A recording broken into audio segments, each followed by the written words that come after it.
business owners, managers, employers, and they ask them, what relevant skills are you looking for recent graduates in the program, as well as managers at whole?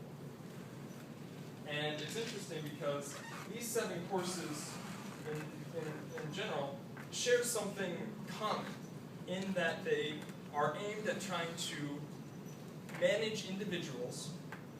They're gearing towards affecting change for positive outcomes, and it's helping, again, to be people-centric. And that's the main point in all of these skills that we'll be talking about through the rest of the presentation. And these are just some of them.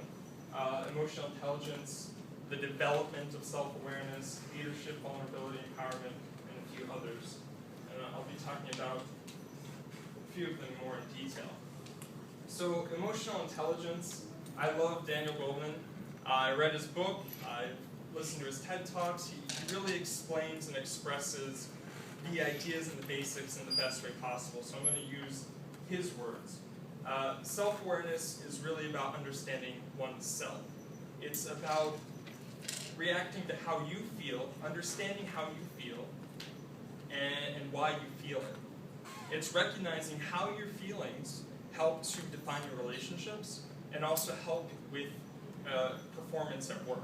And at large, emotional intelligence is still seen as a predictor towards the success of managers at whole, which is why it is an essential skill.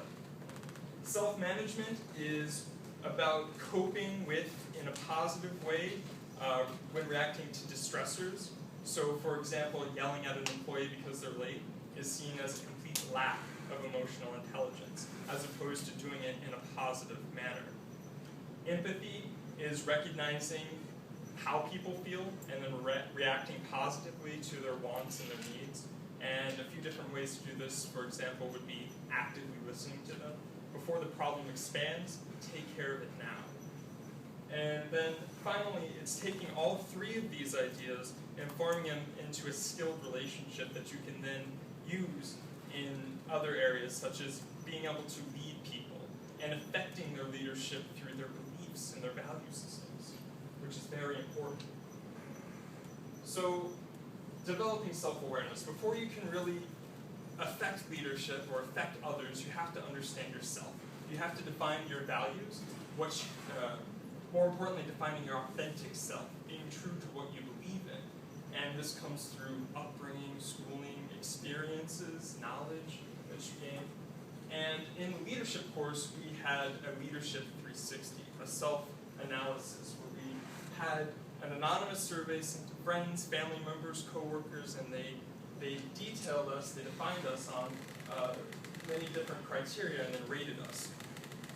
More importantly, and probably one of the most useful tools for me out of this, where they asked these questions here. They asked these 3 main questions. They said, what are the strongest capabilities and talents of the individual? What are the strongest attributes as a leader do they possess? And where are their greatest needs for the development of their leadership? And really getting that perspective, a true friend will tell you how it is. Even if you don't want to hear it, 9 times out of 10 you might be offended by it, but they're going to tell you how it is. They're going to be bringing reality into the mix. And that's why this is so useful. And organizations often use this in management 360s, where employees actually evaluate managers on their performance and rate them on that way so that they can better improve the process, maybe make changes, tweak things where they need to, and work along those lines. These surveys were unbiased, anonymous feedback, and again, relative truth about the self, which is important when we start talking about affecting other people's behaviors. So, leadership is not management, and that's one thing that you learn right away. Management is more about delegating, maybe working with daily activities. Leadership is more about inspiring, motivating individuals.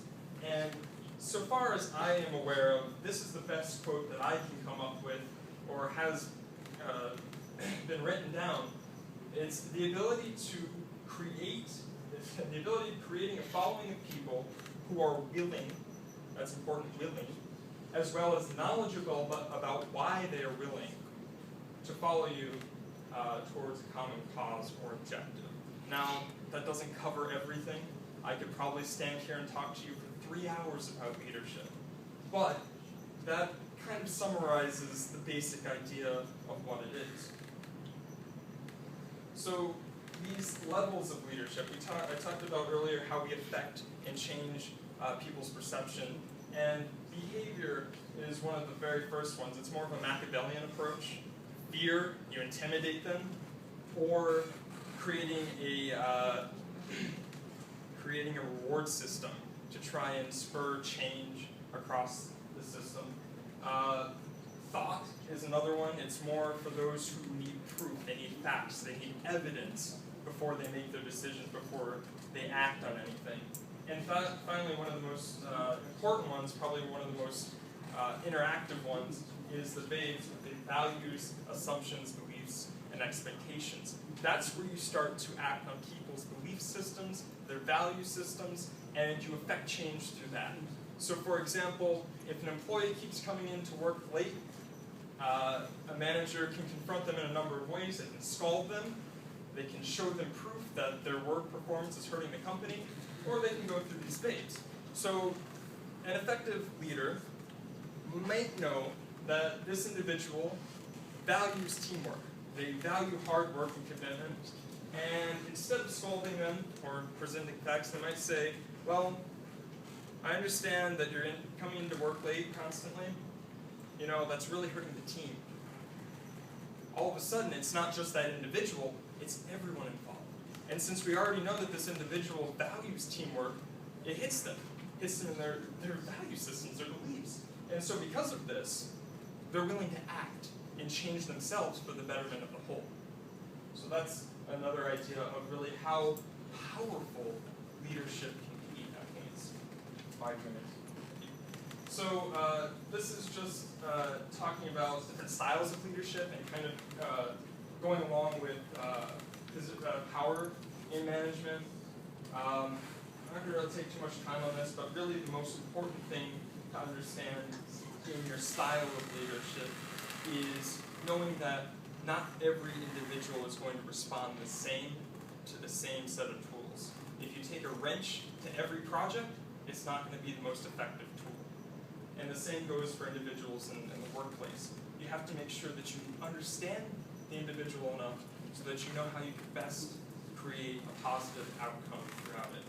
And these styles are affected by, again, your experiences, your livelihood, your background, your knowledge, everything that is you. And before we can even engage in this, again, you have to develop yourself. Vulnerability is very powerful because it shows that you're human. Acting up, slipping up, maybe intentionally or maybe even unintentionally, it shows that you're just like everyone else. You're prone to error, you're human, you're not a robot. And because of this, it has the ability to build trust, reinforce relationships, and really help to create the bond with employees to, again, affect change for a positive outcome.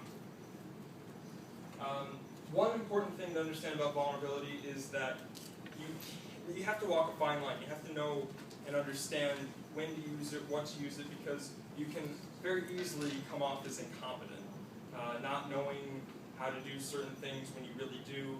People perceive that differently, and once a person makes a perception about you, it's very difficult to change that.